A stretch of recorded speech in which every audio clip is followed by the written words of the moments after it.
नमस्कार, अर्चना हिंदी क्लासेस में आप सभी का बहुत बहुत स्वागत है। आज मैं आप लोगों को आज रस पढ़ाएंगे। रस की कक्षा होगी आज, जो कि आपकी परीक्षा के दृष्टिकोण से अत्यंत महत्वपूर्ण क्लास होगी आज की। और आज जो है मैं रस की परिभाषा और रस के अवयव या अंग और रस के प्रकार पढ़ाऊंगी आज की कक्षा में। तो सबसे पहले आप देखते हैं रस क्या है। देखिए, कविता को पढ़ने अथवा नाटक को सुनने या देखने से हमें जो आनंद, पाठक को जो आनंद की अनुभूति होती है वो कहलाती है रस। क्या कहलाता है? रस। काव्य को पढ़ने या नाटक को सुनने देखने से जो हमें आनंद की अनुभूति होती है वो रस कहलाता है। ठीक, तो रस जो है, रस के विषय में प्रवर्तक आचार्य हैं भरत मुनि। इन्होंने अपनी पुस्तक नाट्य शास्त्र में रस की परिभाषा दी है। रस की परिभाषा भरत मुनि ने अपनी पुस्तक नाट्य शास्त्र में दिया है और इन्होंने कहा है कि रस की परिभाषा दी, कहा कि विभावानुभाव व्यभिचारी संयोगात रस निष्पत्ति।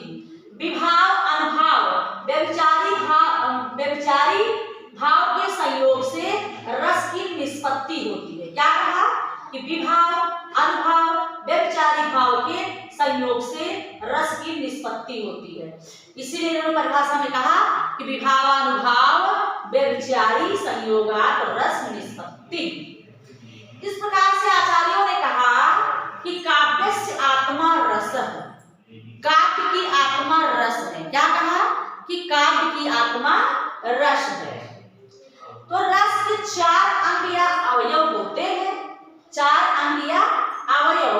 पहला है अस्थाई भाव, दूसरा है विभाव, तीसरा है अनुभाव, चौथा है संचारी भाव।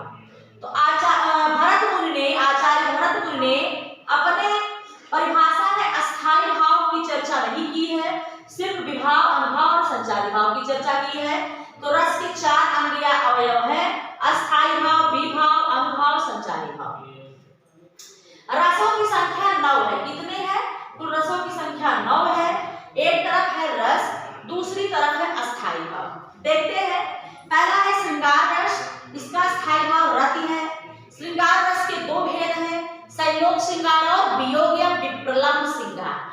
ठीक, तो संयोग श्रृंगार या विप्रलंब श्रृंगार, ये श्रृंगार रस के भेद है। श्रृंगार रस का स्थायी भाव रति है। हास्य रस का स्थायी भाव हास है। करुण रस का अस्थाई भाव शोक है। वीर रस का अस्थाई भाव उत्साह है। रौद्र रस का अस्थाई भाव क्रोध है। भयानक रस का अस्थाई भाव भय है। बीभत्स रस का अस्थाई भाव जुगुप्सा है। शांत रस का अस्थाई भाव निर्वेद है। अद्भुत रस का अस्थाई भाव विस्मय है। वात्सल्य रस का अस्थाई भाव वत्सल है। तो ये अस्थाई भाव है और ये रस है।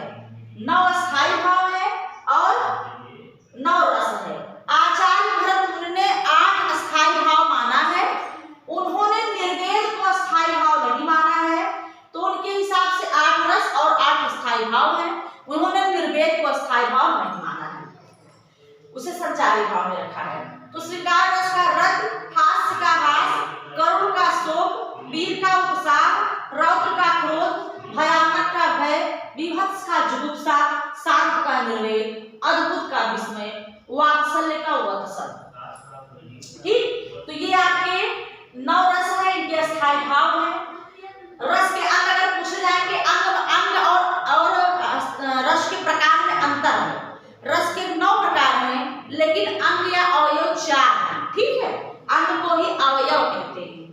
और इस प्रकार से भरत मुनि नाट्य शास्त्र में रस की परिभाषा दिया है।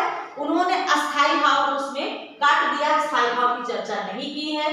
काव्य ही रस की आत्मा है।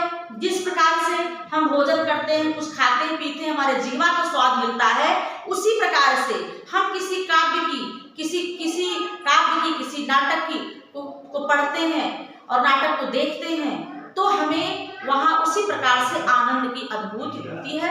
वही हिंदी में रस कहलाता है। तो आज की कक्षा में इतना ही। फिर अगली कक्षा में रस का को लेके आएंगे। रस कम से कम 3 पार्ट में पढ़ाएंगे, 3 कक्षा में। एक ही कक्षा में बहुत बड़ा हो जाता।